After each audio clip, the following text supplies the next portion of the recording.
Hey everybody, Jack Soul here, and I'll be doing OCG Time 3 with you guys today.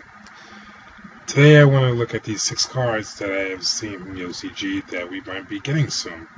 I wanted to give my opinion about them, so let's get started. The first card I have is Spirit of the Tailwind. It is a level 4 Wind Fairy effect monster with 800 attack and 900 defense. I like the artwork on this card.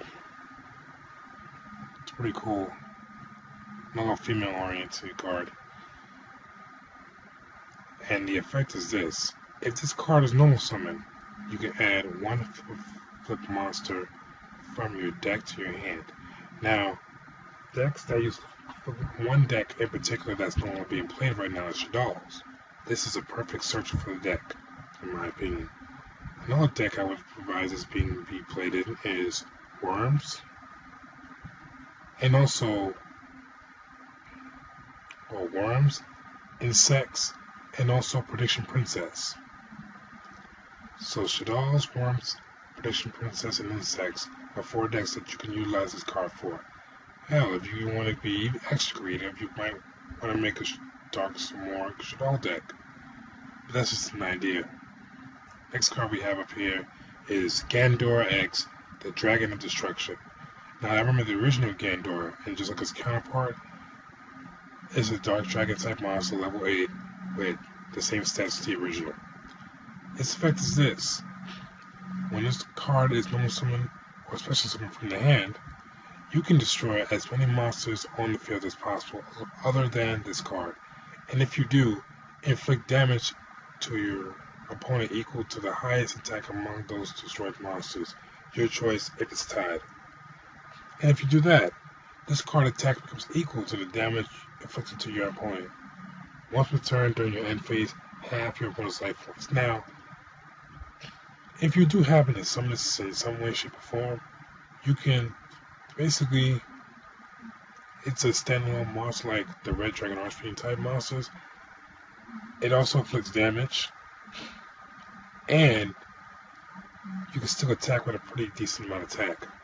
However, the con I see with this card is to half your life points. I'm not feeling that though. But that's the risk with using this with the Gandora series of cards. Next card I have here is Wicked Acolyte Chalam Sabak. That's a lot to say. It's a level 8 Dark Reptile monster with 25 attack and 0 defense, so it can be used utilized again by Recurring Nightmare, I believe, the one that says add 2 monsters with 0 defense and add back to your hand. And it also can be searched out with King of Frail Imps. But on to its effect. If you have 5 or more cards in your hand, excuse me, you can normal summon this card without tributing. When this card is destroyed by battle and sent to the graveyard, you can special summon this card in defense mode, and if you do that, it is treated as a tuna monster. You can only use the effect of Wicked Acolyte Jalam Sabak once per turn. Now, I see that as, that's pretty cool. I mean, you can summon it without tribute. When you have 5 more cards, so basically this card at the start of your turn, it's good to go. Also, when it dies, it comes back. And you can also use it as a tuna monster, so I see this being utilized with Level Eater. Like, you can use it with Level Eater, multiple Level Eaters, and then have a Double War in your hand. And then you can go to level 10 Synchro, if you felt like it. Excuse me. Next card I have on my list is, the Tripper Mercury. It's a level 8 Aqua Water type monster with 2000 attack and defense. The effect is as follows. When this card is tribute summoned, you can change all monsters on the field to face up attack position. So that's, right away, its effect says no defense, flip them all up. You can tribute 3 monsters to tribute summon, but not set this card.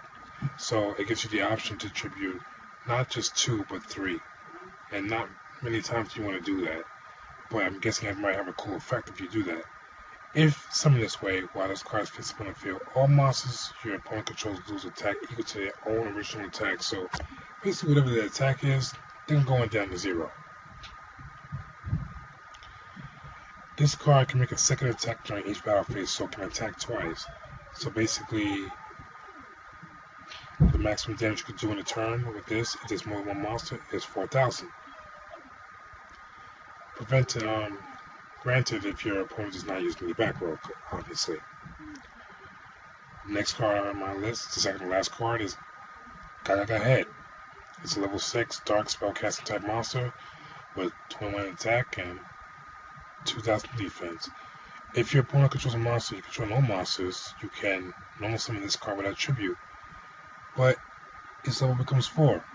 When this card is normal summoned, you can target up to 2 Gaga monsters except for Gaga Head. Special summon them. Also, you cannot special summon any other monster for the rest of the turn except by Exceed summon, using only Gaga monsters. An Exceed monster that was summoned using this card as Exceed material gains this effect. If it is Exceed summon, draw 1 card. So it's like star drawing in a way. And last but not least, Red Wolf. This is one of my favorites out of the group here, besides Tailwind. Red Wolf is a fiend, fire type monster with level 6 with 1400 attack and 22 defense, so it can be summoned up off UFO Turtle. When you normal summon a resonating monster, you can special summon this card from your hand, but its attack becomes half. I think you're just playing the synchro after that, so there's no harm done. And that is all the time I have for today to discuss these cards. Until then, this is your next soul saying, have a good day.